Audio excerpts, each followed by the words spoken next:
Welcome, everyone, to Ladder Daily Digest. We honor creators, and we're bringing back Ganesh to talk about something special. Welcome to the show, Ganesh. Fabulous, Gene. Lovely, always lovely to be with you. You're a delight and a real treasure to the Mormon, community and discourse. So love it. That's right. So maybe we'll have you talk 5 more minutes along the same subject, and then we'll about how good I am. But anyhow, so Ganesh has been working on his book that everybody knows about, and also he's done some shows. In this past week, he's been on what we were on first. So I was on Mormonish, that podcast released on Wednesday, or Tuesday, United States time. Yes, that's right. You're in the future. I always have to make that code switch. It's a really interesting one. And then I was on Mormonism Live on Wednesday night, US time. So that's right. And I think that Mormonish, the tease was clickbait. Yep. And then the Mormonism Live was like, there's monsters or something. There's sharks. There's a shark.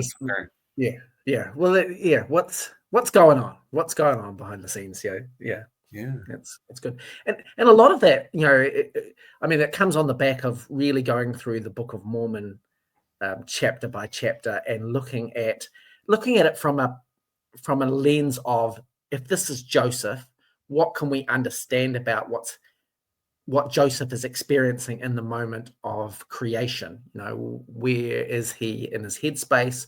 Where is he in location? Who is around him? What are the influences that are tugging at his mind and an understanding of his environment? And so there's some really fascinating things about that. I think I'm really interested in people and the way they think and what they are expressing. And so actually give us a couple of examples of where Joseph inserts himself into the Book of Mormon as a refresher for people. So there are a number of kind of autobiographical material in there, and the most well known is the idea of that Joseph is Nephi and his dad is Lehi, and their interaction as they move from Vermont through to Western New York, and that mirrors the migration that Lehi makes to the New World. So that's a very easy and salient autobiographical sketch in the Book of Mormon, and it shows a little bit of the family dynamics that play into Joseph's worldview. And the other one that's really interesting is Mormon. He is taken by his father south, and he gets to go back to the north and finds the golden plates and does things with them. So there's a lot of parallels. Translator. Yeah, translator, abridger.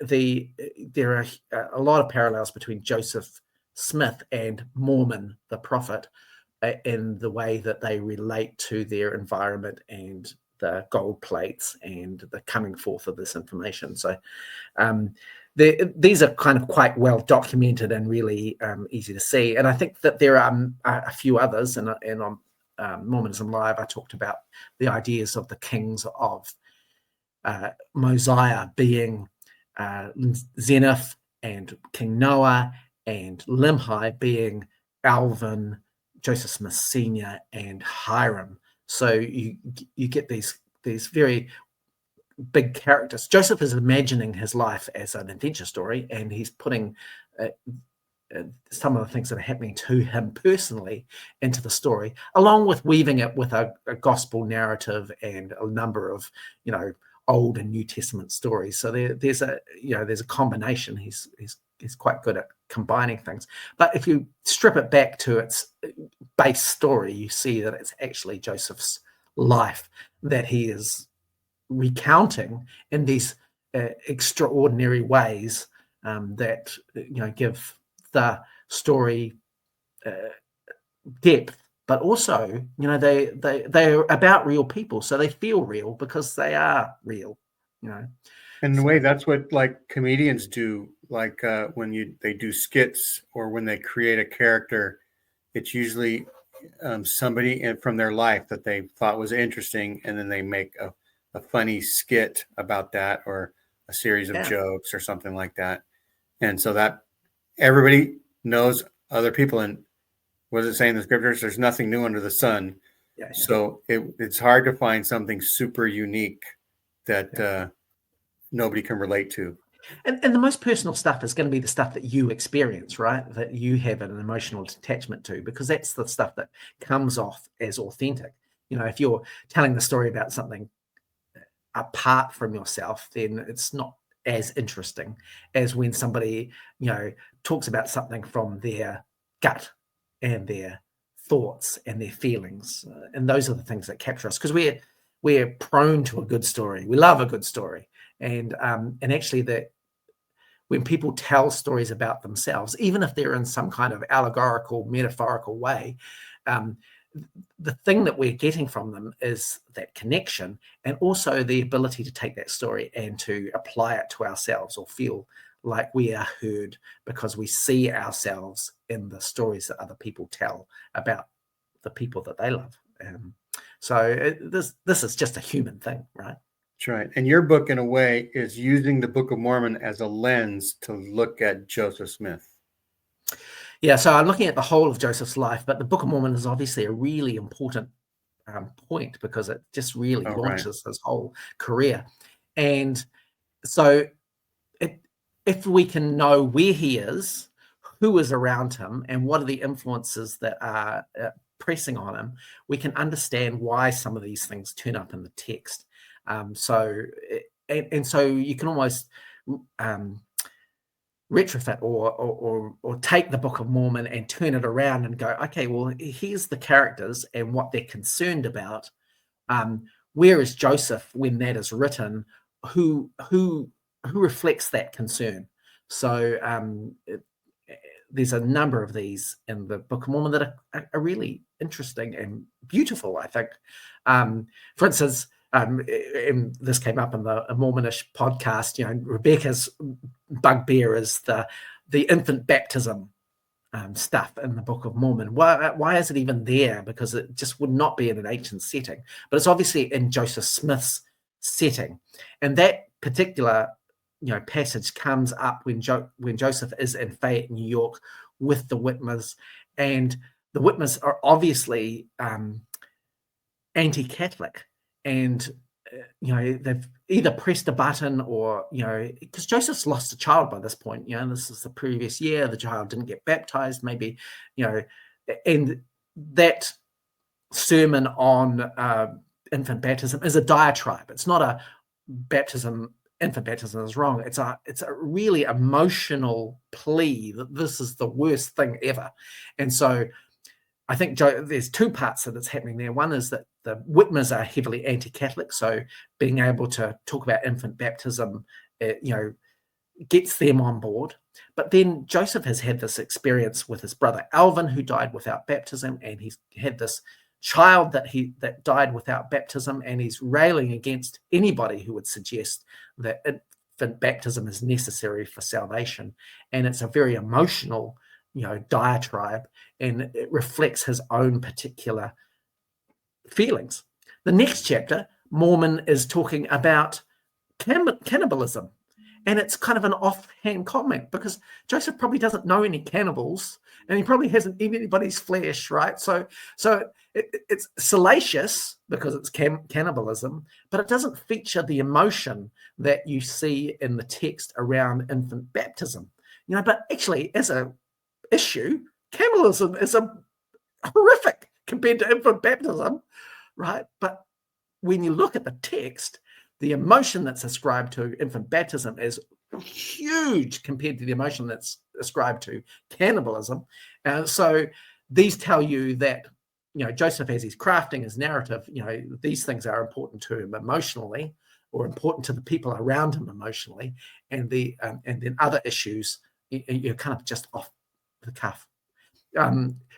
This also happens earlier in the Book of Mormon. So one of the funniest parts, I think, is in Alma, there's a couple of points where women and children are sacrificed, like burned up in a fire, right? And these these occupy like one or two verses, and I think it's in Alma chapter 37. I can't remember which chapter, but there's in the same chapter that these women and children are burned in the fire, there is a whole lovely emotional concern about Zeezrom, who has got so sick because he's feeling like he's he's offended God. So this chapter is very similar to these chapters with Mormon, where you've got this contrast between the concern about infant baptism and the concern about cannibalism. And this chapter about Zeezrom, these women and children get killed and burned alive, and they get like 2 verses. And then Zeezrom, who is sick on his bed because he feels like he's offended God, this gets like 15 verses. Like, because Joseph, for rhetorical effect, is talking about women and children being burned. He's had no experience about this. This would be a horrific PSD moment, right? It should get more airplay, but he does relate to the idea of offending God and feeling like he's out of sorts with God and he needs to repent and come back. He understands that that's happened to him, and so he's able to insert that understanding into the character Zeezrom and his interaction with Alma and Amulek in a much more empathetic way, because it's actually a personal experience. Women and children being burned alive, that's a mental exercise. It's not something that's actually happened to him. That's right. And so you mentioned to me that you had started to notice new things that you hadn't originally gone in looking for, like places where Joseph Smith was maybe ending the book, but then he didn't. Yeah, so I talked about this on Mormonism Live. So the idea that Joseph he's crafting a narrative and he thinks he's finished, right? He's going, bang, I finished, amen, go. But then he gets to a new place. And one of the biggest places that you see this is at the end of 4th Nephi. Joseph just ends the book pretty much abruptly. 4th Nephi covers 200-300 years in a matter of a chapter, because he's rushing to finish it, because he needs to leave Harmony, Pennsylvania. There's a lot of persecution, and David Whitmer's come with his wagon to pick him and Oliver up and take them to Fayette, and he's going to get to Fayette and lodge with them, but then he's going to retrieve the lost manuscript from Martin Harris, and the book's going to be done. So the book of Mormon finishes at the end of 4th Nephi.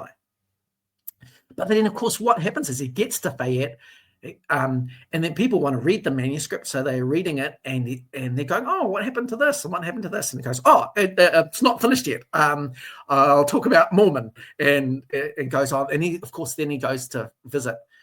Martin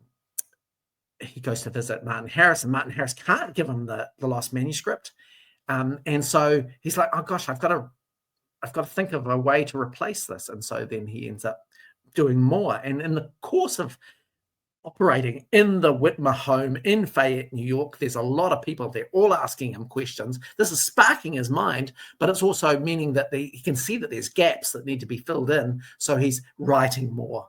And then he realizes that there's a bigger gap, or maybe he's got some time and he needs to fill in. He writes some more. So this isn't just your conjecture. People have written in interviews or in diaries that Joseph Smith had shared some of the manuscript stories. So we know that when he gets to the Whitmer home, that they're excited, right?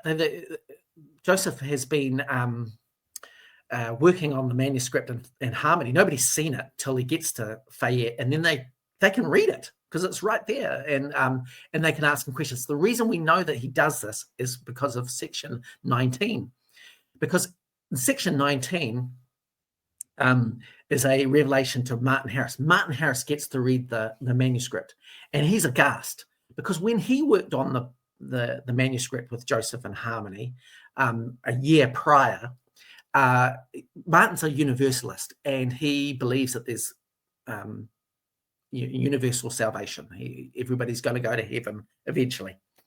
But in the new manuscript, in what Joseph has done with Oliver Cowdery, there's a lot of hellfire and damnation. People are going to hell all over the place. And Martin reads the manuscript and he's like, hang on a second, this tramples over my understanding of a God that saves everybody. And so Joseph has to get a revelation because Martin's funding this, right? And now he's saying, gosh, this doesn't fit with my ethos and my theology. I don't want to do this. And Joseph gets a revelation to share with Martin that actually the words eternal torment and endless, lives, those eternal and endless are just words for God. So it's God's punishment, not eternal ongoing suffering. And he tells Martin, look, this is a higher doctrine. God tricks people into feeling like they're going to be lost forever, so that they repent. And by the way, Martin, if you don't fund the Book of Mormon, you will be under condemnation and lose everything, right? So we know that Martin has read the manuscript, and certainly the rest of the Whitmer family would have read it, the manuscript up until that point, and they're asking him questions. Oh, why is this here? What is this doing? How are we doing this? And see, on one hand, that is almost like new information to me, right? Right. I never remember a lesson in Sunday school talking about how, as Joseph Smith was writing the Book of Mormon, that the stories were shared, and that might have some influence on how he adjusts the book or anything like that. But at the same time, that's the story of how the manuscript pages get lost. Is he's given them to Martin Harris to take to his wife, to show him what a prophet he is, as a testament that he's a prophet. And then apparently Martin Harris's wife says, dum, dum, dum, dum, dum. Yeah. So and it does something with the manuscript that makes it unreplaceable, apparently. And then Joseph has to scramble to replace the beginning. And I know that's where we know that there's Martin Harris probably got lists of fabulous kings' names, but then Joseph Smith says all the kings were named Nephi in respect for Nephi after that. So there you go. And he probably must have told Martin, well, that's like we say Mr. President, but we still have Jimmy Carter and George Bush and, et cetera. It's just a title that I forgot to put in the first part. It wasn't in those plates. It's in these new plates that I'm translating this way. And so that's the way I have to do it, because that's what the plates say. Oh, and Joseph is very worried that he's going to lose the new manuscript, right? So one of the first things that he gets Oliver to do is to do a copy. So that's why we have the original manuscript and the printer's manuscript, because he's got a backup. If for some reason somebody takes them, he has to give them to the printer to be able to work on it. What if the printer just destroys them, or if somebody breaks in and toasts the pages, anything like that? So one of the first acts that Joseph works on is making sure that there's a copy. And I think they feed the printer like 20 pages at a time or something like that. And there's originally he basically says, Hiram, take these to the printer, stay with them all day, bring them home at the end of the day. And the printer's like, this is crazy. I can't work on this like this.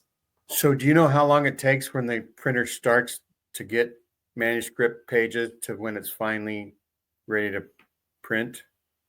Or compile in a book? How long that period? Actually, I went to the printer's office in Palmyra when I was there recently, and so basically this all starts at the end of August into September. Is these first kind of things, and the printing goes on and on to pretty much through to March, and then the first books get bound by the end of March and start to come off the press. So, they effectively, they have to print all the pages first. And then once they've printed all the pages, and there's 5,000 copies, then they start on the binding. And then the binding gets done, and the books start to come off and be available for people. And this actually goes on for another 6-7 months. Till right. And how much later did the PDF come out, or the Audible? 200 years later, right? 200 years later, yes, that's right. When we started to be able to search them and go, hang on a second, it says the same thing here as it says here. Why are thousands of years between these two authors, and yet they say the same thing in the same way with the same words? And so are you heavily looking at the printer's manuscript or the original edition, 1830 edition? I have done. The one thing that's quite consistent, generally pretty good. There's a lot of editorial marks. So Joseph and Oliver are speaking and dictating, and there are no. Basically, do one sentence. The whole Book of Mormon is one sentence. One giant sentence. And so the printer, Grandin, he convinces Joseph and Hiram that they can trust him with the pages, and he takes them home at night and he marks them up with sentences and things like that, and then that becomes what gets printed. And so there are some cues and clues in the printer's manuscript that give us an idea of some of the changes and the tweaks that people are making.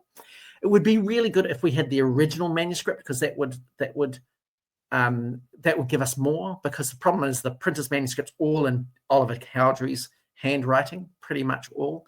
And the original manuscript, we've got 18% of it, tells us that there are different scribes at different times. So we know that they're... and remind everybody why we have only 18%. Because basically...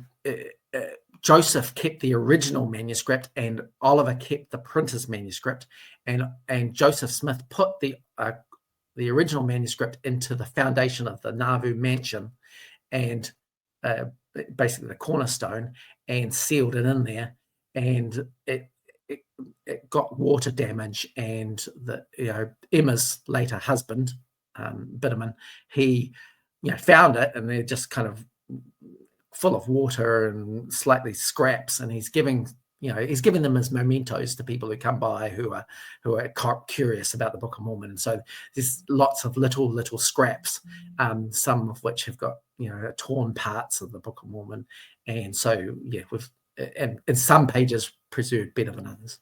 So there was a clump that Biderman didn't give out, and then were scraps floating around that got collected and put back into the collection. Yeah, that's right. So there's a few things that the original manuscript clues that gives us.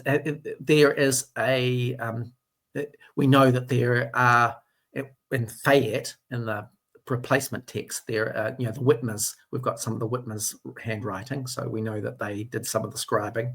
We have a little bit of Joseph's handwriting in about Alma, which is really fascinating, because if Joseph is actually writing it, and he didn't do very much, we've only got like a verse or two, but how is he doing that? Is he looking at the stone and then he's writing? Is he, or is he just writing? Or, we just have,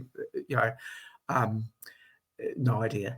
And we'd be able to, Dan Vogel surmises that some of the earlier chapters, Mosiah 3 and Mosiah 4, are actually in response to Martin Harris and to Emma Smith, and so they may have been the scribes on those particular chapters, but we don't have the original manuscript for those chapters, so we can't tell that. But it's a good theory, and it holds a lot of water. So we'd know a lot more if we had the original manuscript. We'd be able to tell who was in the room better than try to surmise just because of the information. Right. And we know now that we could say the bulk of the translation was Joseph looking at the rock and the hat. But still, we only know like 1 minute of that story. Yeah. And we don't know if he did it every day, because apparently if he wrote sometimes, he wrote it. And then I remember hearing somebody say, well, we have 5 eyewitnesses saying this is how Joseph did it, right? And I say, well, we don't really, because they could only know, and this is the where the words appear on the rock. Yeah. They could only know that from Joseph. They're not looking over his shoulder and seeing the words appear on a rock. They're only taking Joseph's word for it that that's what's happening. And so everything we know about the translation process ultimately has to come from Joseph. That's absolutely correct. And it's a really important point, because I think that we think that the people around him know what's going on, but actually he's controlling the environment and what the people are imagining is happening. So that may well depend on how he trusts them, what kind of story he's trying to let them know about, and what his purpose is in having them as a part of this process. So we think that they're objective witnesses, but really they are part of the performance. They're part of the audience, and so whatever Joseph wants them to know is what they know. So, like a story is that Joseph said that if anybody who sees the golden plates will be destroyed, and so he has them in a gunny sack or something, a sack of some kind, or a blanket or something, and they're sort of safe because nobody's going to look at it and die. Nobody wants to die. Yeah. That reminds me of a story just recently. A person who has left the church, and their daughter was still in the church, and the daughter was talking to their bishop about how she was coming upon some questions, and she wanted to know what should she do about these questions that she has. And the bishop counsels her by saying, would you give up your entire salvation just because you have some questions? And so in a way, that's what people who were faced with, I could peek at the golden plates, but then I'll die and I won't be able to tell the tale, right? Yeah. And so anyway, that apparently was the wrong answer for this gentleman's daughter, and she was like, "Okay, that's it, I'm out." Just don't look. Just don't look. Don't look under the cover. Don't look under the plates. The other part is that Joseph not only told them that they would die, but he would tell them that that the whole process would be null and void, right? That God's work would be halted. Yeah. So, and you think of this, it's 4 years from when he started talking about this in 1823 to when he gets it in 1827. So there's a lot of anticipation. And Joseph Smith's mother talk about how exact Joseph has to be to retrieve these. Like he has to do these things in these particular orders. He has, like specific time of day. And he's failed several times up until this point because he hasn't been exact. So everybody in the family is primed that he has to do it exactly this way, or it's not going to happen at all, and the treasure is going to be lost. This is the slippery treasure, right? The idea that if you don't do it exactly how it's supposed to be done, the treasure will be slipped away and you will lose your reward. So and his dying brother Alvin said, as his last words was, secure the plate. Yeah. Right. So Alvin must have known. He must have known that he was supposed to go. Yeah. With him, and then Alvin dies, and that foils another plan. That thwarts the whole thing, right? So these guys are so superstitious because that's the treasure. That's their environment. World, right? Yeah. If you don't do it exactly like it is, it's going to all fail, and you're going to be responsible. And there's remnants of that in Mormonism, where if you don't say the sacramental prayers just right, they don't work. If you don't do blessings just right, they don't work. If you don't bless the oil just right, and if you don't use the right oil, if you don't take the sacrament with the correct hand, it's all kinds of little The treasure will slip away. The gospel, the Spirit will not attest to it. The Holy Spirit of promise won't actually, confirm your union. There's all of these ways that you can fail, and it's your fault, of course, because you didn't do things exact. So that's where that religious scrupulosity comes in, and binds people to these particular ways of thinking and doing. It's almost genius, because, of course, the system doesn't ever fail. It's the people that fail, and so therefore the people blame themselves, and then they can be blamed.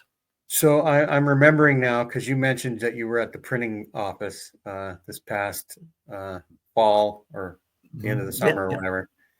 And I was like, oh, we should do a travel log of your show. We'll get some pictures together. And we still could do that, but maybe you can talk about your little church history trek that you took this past year. Oh, well, I can tell you some insights that I think are really cool. So because I'm writing about Joseph and trying to imagine him in these places with these people that are around him, and how that's influencing his what is being written and how it's being received. So going to Palmyra and Harmony, Pennsylvania, and looking at those sites, looking at the environment, looking at the topography, looking at the houses, looking at the ways in which it connects to the wider communities. Those are all really great insights into. So you know what the River Susquehanna looks like? Yes. I've been down to the baptismal site. I wanted to go for a swim, but it was a bit cold. Yeah. Now, was it pretty still water there? Was it very slow? It's a pretty There's a little there's some eddies that you can go into, and that's where obviously the baptism. But the Susquehanna River is quite a large river, and it's flowing quite fast. Okay. But one of the things I wanted to do was to drive from Palmyra through to Harmony in a direction that I thought that Joseph might have taken down the Finger Lakes. So there's the Canandaigua Lake, and then there's Seneca Lake, and so we drove down in between those two, down the bank of Seneca Lake. And one of the interesting things I found there was a whole lot of vineyards. So there's a great winemaking area there. It's beautiful, really, really nice. And I can imagine Joseph is traveling back and forth between Harmony and Manchester quite a few times, and he's passing these Finger Lakes, passing the banks, passing these wineries and these vineyards, and thinking about a story about wine, and that's really interesting for the Book of Mormon, because if you think about a Book of Mormon in a Mesopotamia, a Mesoamerica setting, is the idea that it's in the tropics. And actually, grapes don't grow very well in the tropics. So they grow better in where it gets really cold and it gets really hot.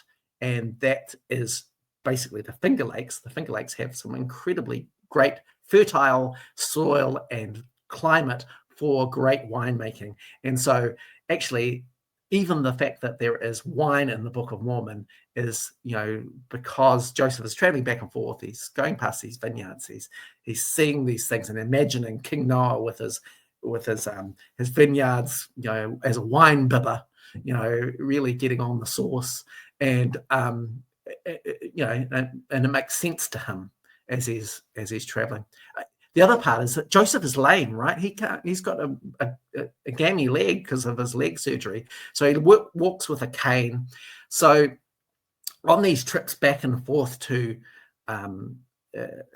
from Harmony to Manchester, he's probably doing some walking because he's poor, so he's not getting. Occasionally, he's got enough money to take the stagecoach, but he's probably thumbing rides and is on the back of a wagon, just looking at the scenery, thinking about, these places and imagining them in an ancient setting, and the rolling hills or the mountains, and where are the people coming from, and he's just thinking.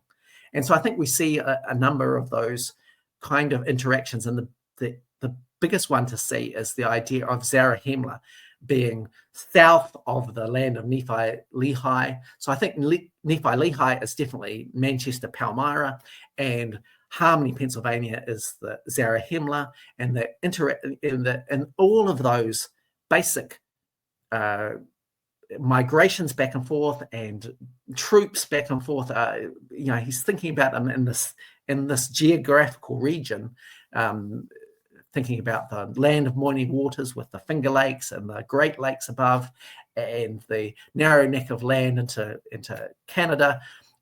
He's thinking about Zarahemla and the Mulekites. The Mulekites are the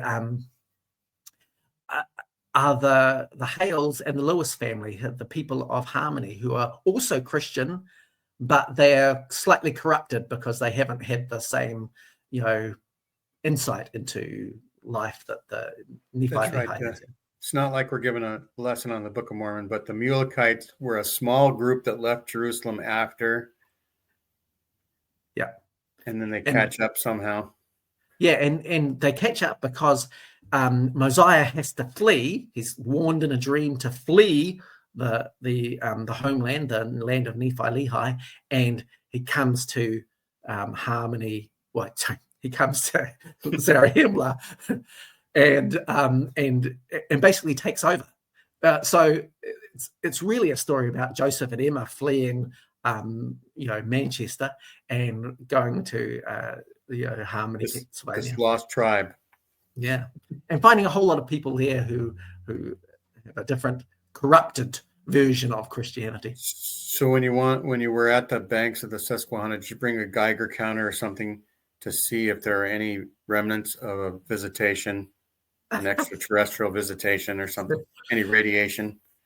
No, but actually, one of the cool things I did was when I was traveling up from Ohio, I went to Lake Erie, and it was some friends, and found that talking to some of the locals, I said, "Oh, look, actually, one of the stories is that Joseph traveled to Lake Erie to pick up a seer stone that he'd seen in his mind," and I talked about the one seer stone that we have that's on display from the church. It's an egg-shaped seer stone, a jasper stone, and the guy I was with was like, "Hang on a second, and there's certain places along Lake Erie that have these egg-shaped stones. I'll take you to chocolate colored." They were more kind of granite, light granite colored, but okay.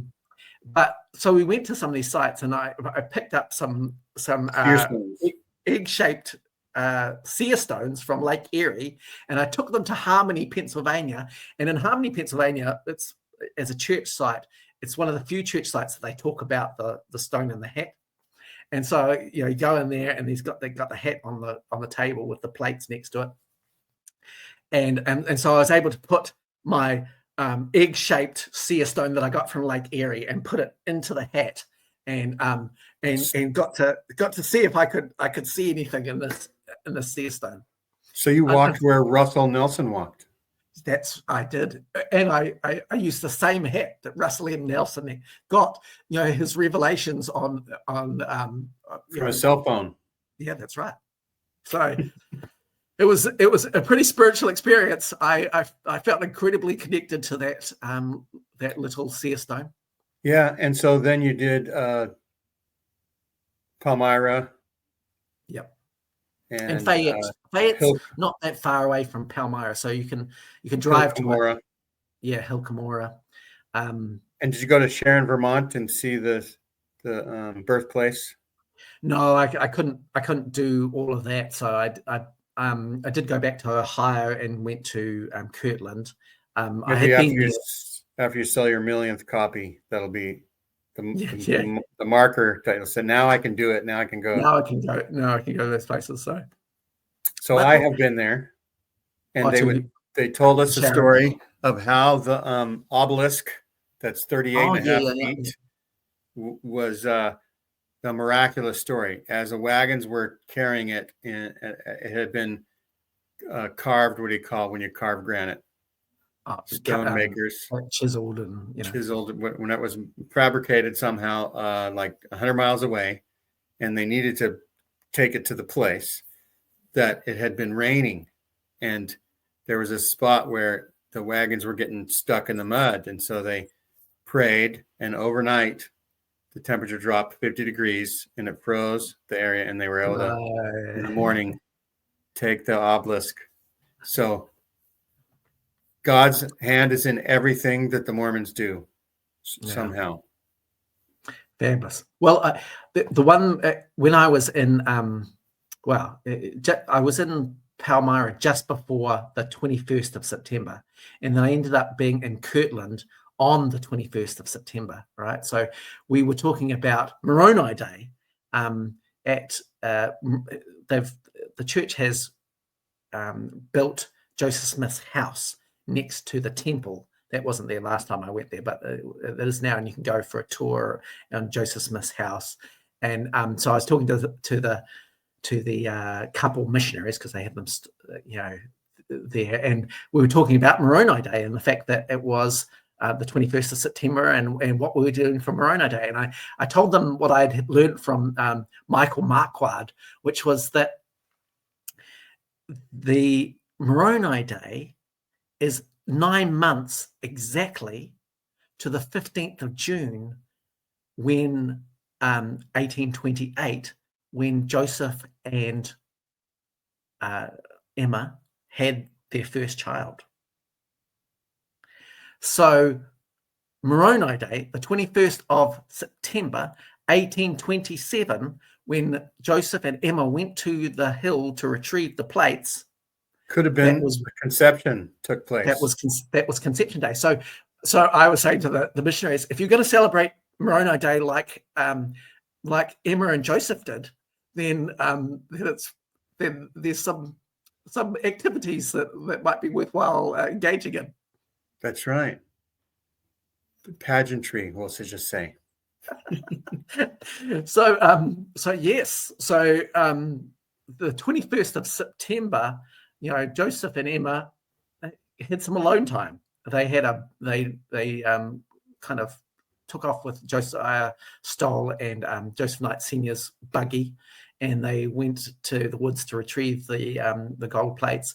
And look, there's not a lot of privacy in the Smith home because they're poor, right? So they're all kind of living on top of each other. So that might have been one of the few private moments that Joseph and Emma had. That's right. And if you have a lot of blankets, because you're going to have to wrap the gold plates or whatever in blankets, then you would have, it doesn't matter how cold it got that night. You could provide your own heat. Yes, that's right. And maybe it's part of the conjuring of the golden plates. Is the idea that it has to be done with the right person in the right way, to bring forth to birth the Book of Mormon, the plates to Joseph. So that's it's a really symbolism. Interesting little kind of tidbit of how you might enact the special occasion, how you might, as we talked about before, do things so exact that they end up with the thing. Yeah, I look forward to the Gospel Topics essay on that night.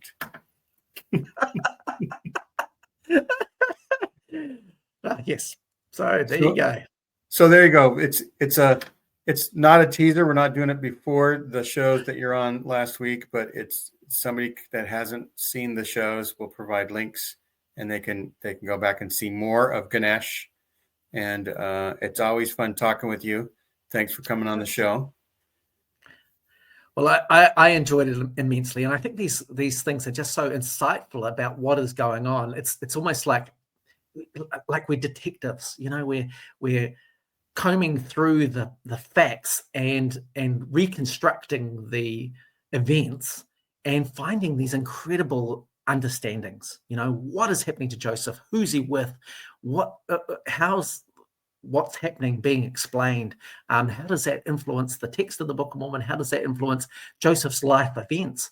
And in this case with Moroni Day, this is the conception of his first child. So and also it becomes a huge loss because they lose that first child.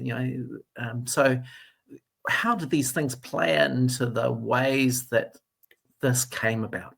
That's right. Joseph was human. Stuff happened to him. He did what authors do all the time. They put in their own life's experiences in their books. Often the first book an author writes is autobiographical in some way.